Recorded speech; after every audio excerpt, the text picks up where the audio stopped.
Asian cup বাছাই ক্যাম্পে যোগ না দিয়ে কাল ভুটানের ঘরোয়া লিগে খেলতে যাচ্ছেন সাবিনা খাতুন সহ ঋতুপর্ণা 6 নারী ফুটবলার। সিনিয়র ফুটবলারদের বিদেশি লিগ খেলতে যাওয়ার সিদ্ধান্তে বাধা হয়ে দাঁড়ায়নি বাংলাদেশ ফুটবল ফেডারেশন। ছাড়পত্র দেওয়া হয়েছে 6 ফুটবলারকেই। এদিকে এই বিষয় নিয়ে বাফুফে ভবনে সাবিনাদের সঙ্গে বৈঠক করছেন সভাপতি তাবিত আউয়াল। বৈঠক শেষে জানা যাবে ভুটানের লিগ কতগুলো ম্যাচ খেলে দেশে ফিরবেন সাবিনারা এবং কবে নাগাদ যোগ দেবেন জাতীয় দলের ক্যাম্পে। যদিও এরই মধ্যে বাফুফের ক্যাম্পে যোগ দিতে শুরু করেছেন এশিয়ান কাপ বাছাইয়ের প্রাথমিক স্কোয়াডের ফুটবলাররা। মোট 52 নারী ফুটবলার নিয়ে কোচ পিটার বাটলারের অধীনে শুরু হবে ক্যাম্প।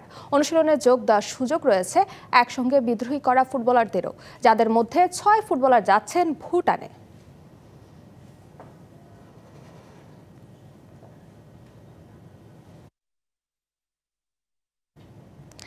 কাল ভুটানের ঘরোয়া লিগ খেলতে থিম্পু যাচ্ছেন সাবিনা, ঋতুপর্ণা সহ 6 নারী ফুটবলার। তার সঙ্গে এই মুহূর্তে বৈঠক করছেন বাফুফের সভাপতি তাবিত আউয়াল। বাফুফেতে আছেন সহকর্মী মুশফিকুর রহমান। সবশেষ খবর জানতে সরাসরি চলে যাচ্ছি তার কাছে।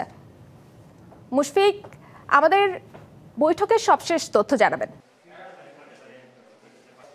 যেমনটি বলছিলেন যে বৈঠক করছেন তাবিত আউয়াল, বাফুফের সভাপতি, এবং তিনি বৈঠকটি করেছেন বাংলাদেশ জাতীয় ফুটবল দলের সাফ জয়ী দলের 7 সদস্যের সঙ্গে, যারা নাকি ভুটানে তাদের ঘরোয়া লিগ খেলতে যাচ্ছেন।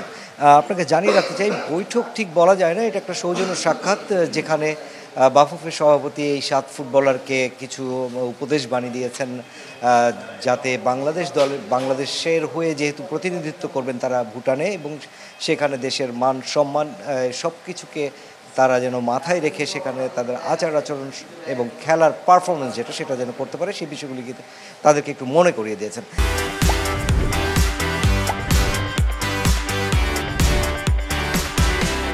এবং সেই সাথে আমরা যতটুকু জানতে পেরেছি, যেহেতু ভুটানে এখন প্রচণ্ড শীত, এবং সে কারণে বাফুফের পক্ষ থেকে এবং বাংলাদেশ ফুটবল ফেডারেশনের নতুন যে জাতীয় দলের কিট স্পন্সর, সেই দৌড়ের পক্ষ থেকে বেশ কিছু গরম কাপড় তাদের হাতে তুলে দেওয়া হয়েছে। এবং আপনাকে বলে রাখতে চাই যে এই ভুটানে যারা খেলতে যাচ্ছেন তারা কিন্তু বিদ্রোহী যে 18 ফুটবলার, তাদের একাংশ 7 জন রয়েছেন 18 জনের মধ্যে। এই 7 জন তারা কিভাবে বাংলাদেশ জাতীয় ফুটবল দলের ক্যাম্পে যোগ দেবেন বা দেবেন না, সেই বিষয়গুলো নিয়েও হয়তো আলাপ হয়েছে, যদিও আমরা এখনও আনুষ্ঠানিক কোনো ব্রিফিংটা পাইনি। তারপরেও যতটুকু ধারণা করা হচ্ছে যে তাদেরকে ভুটানে খেলতে যাওয়ার জন্য ছাড়পত্র থেকে শুরু করে সকল ধরনের সহযোগিতা কিন্তু বাংলাদেশ ফুটবল ফেডারেশন করে আসছে। এবং সভাপতি তাবিত আউয়াল এটা বলেই রেখেছেন, যার যেখানে যে ধরনের সহযোগিতা প্রয়োজন সেটা বাফুফে করবে, এবং জাতীয় দলের ক্যাম্পে তারা যোগ দেবেন কি দেবেন না সে বিষয়গুলি কিন্তু তাদের উপরেই ছেড়ে দিয়ে রেখেছেন।